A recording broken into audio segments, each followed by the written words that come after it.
Okay, so instead of importing an electronic order, we're gonna go to new on the top. Once you click new, this window is gonna pop up and you're gonna select the client. So the client is LAMCO Harvest, Lamco Harvest. So I'm just gonna put in Lamco and I see Lamco Harvest pop up, right? So I'm gonna click on that client and I'm just gonna make sure that this other information, so I see Adrian Solis is the sampler name. He might be on here, but he also might not be. So if I see his name, that's great. And if I don't, I would like to see some other identifying information, but they kind of didn't give us that. So we're just gonna have to kind of deal with what they got. Our name. Okay. If without the customer name, we won't be able to pull up an account Okay, online for okay, them. okay. Bare minimum. But you just said you wished there was more information. I wish I could have seen like any other person who's supposed to be getting any of the reports or anything else that's like Okay, actually. sorry that for bad. interrupting you. No, that's okay. It's a good question. Yeah, but at bare minimum, I need to see the client's name. So once I have the client selected, you just hit OK, and then you basically created the order. Now you just need to select how many samples you need to put. So 2, right? We have 2 samples. So I'm going to change the number of samples to 2. I'm going to change the transport by to messenger, right? Oh, because they said it's always sampler. Sampler. It's always sampler. Okay. But is this supposed to be messenger? Nope, Oh, sampler. We're going to keep it sampler for you. I'm not trying to change anything. But that works too, that's fine. And then the temperature should be on here as well. So 20.1, 20.1, and then that's it. Hit save and close. If there was a PO number or any other things like in here that I could put. Easier.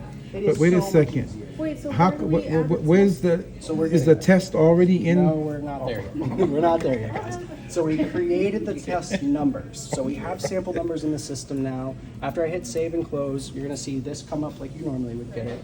So I'm gonna print out my stickers and we can go ahead and grab our manually registered sampler form, not our EOL form. And this is the one that we're going to use. So your client batch goes here, your sample numbers go here like you normally would. And then you do your date and your PUID. So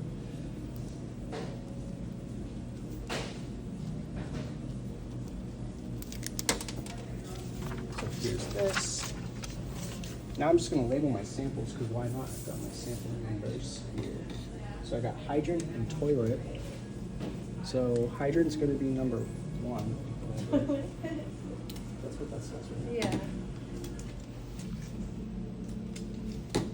So there's my 2 samples. So everything is kind of in order. We only need to add the test onto here. So once we close this, we're going into samples. We're going to test registration.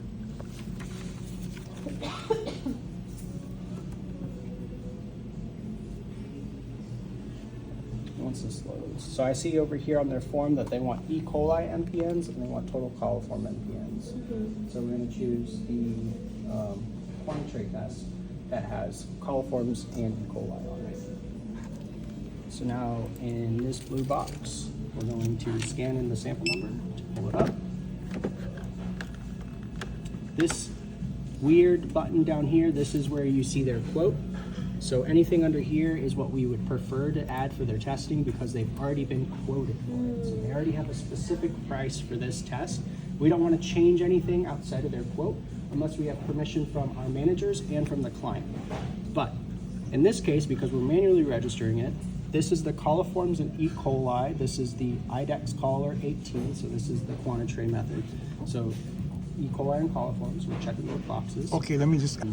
I see. So yeah, so they just give us this piece of paper and they expect us to submit their order. We've created a quote for them, so we have like a contract with them, but every time they submit an order, it's not necessarily them doing like the quote. Okay, so they're already in the system. They're just bringing this piece of paper. Yeah, and then this piece of paper is what we're going to use to create our Okay, samples. okay.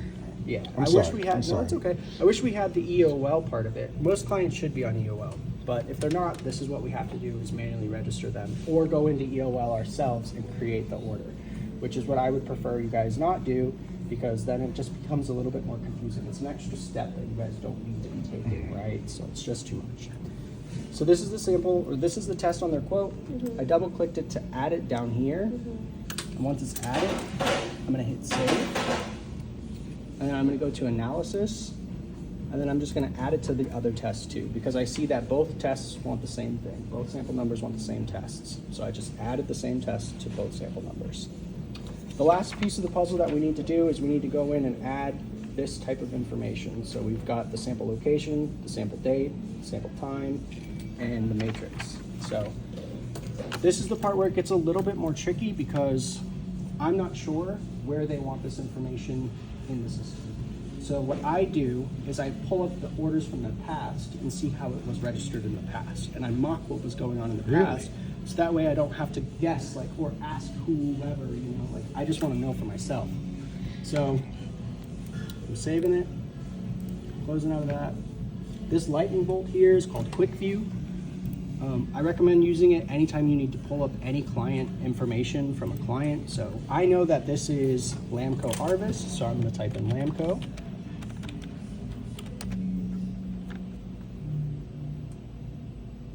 Interesting. And yeah, this is going to pull up all their previous batches so I can mock from the old batch to this new batch how I want the information to appear in the system. It just takes a minute. It's a little slow.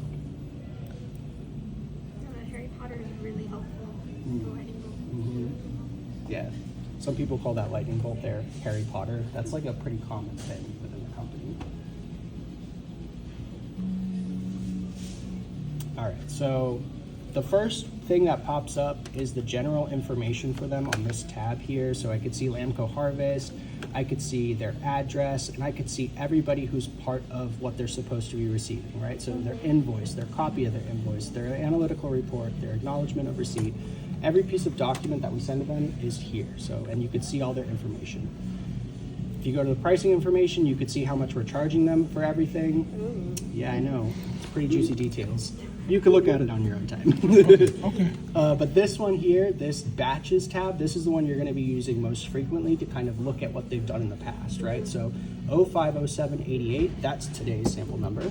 So if I use this drop down bar, it'll show me all the different samples that they've submitted in the past. So the last time they submitted was April 21st, 2025. So let's look at it. So this is the same kind of thing. This is a water test. I could tell by the sample, the test code on here. This is the water test code. It's the same test code. You can use this guy to pull it over to see a little bit more information on it. So it says water here. And this is the way that they've done it in the past. So I could see that their sample description has the location. It has First Street, King City. Yep, so basically this information here. And then, let's see here. If you want to see how it looks in Meat Chunk, we can go to Meat Chunk now that we've got the sample number and type in the sample number. So 04, 21, what was that? 51, 56. Can we add the descriptions when we first create the sample? Absolutely, you can. Yep, so when you're in that test registration box or when you're adding the tests to the sample numbers, you can add this information. I didn't do it this time because I don't know how the client wants it to appear on the report. If you're familiar with how they want it, then yes, we're more than welcome to do that. Save this step so you don't have to do it. But now I could see all of their fun information, exactly how it's supposed to appear. So if I open up I should be able to open up two. No, I guess not. So all this information here is just kind of what we're gonna mock. So we're gonna go to test reg now so I can have a second window open and I can still put in this information.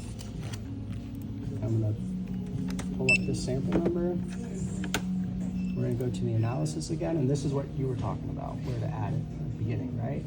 So you don't have to go. And then when you actually create the samples, when you first. Oh yeah, you could do that there too. Oh, okay. But here too also. Yeah, you could do it here as well. So yeah, there's always 10 different ways to do something in here at Eurofins. So I want to be able to see this information kind of good and clear.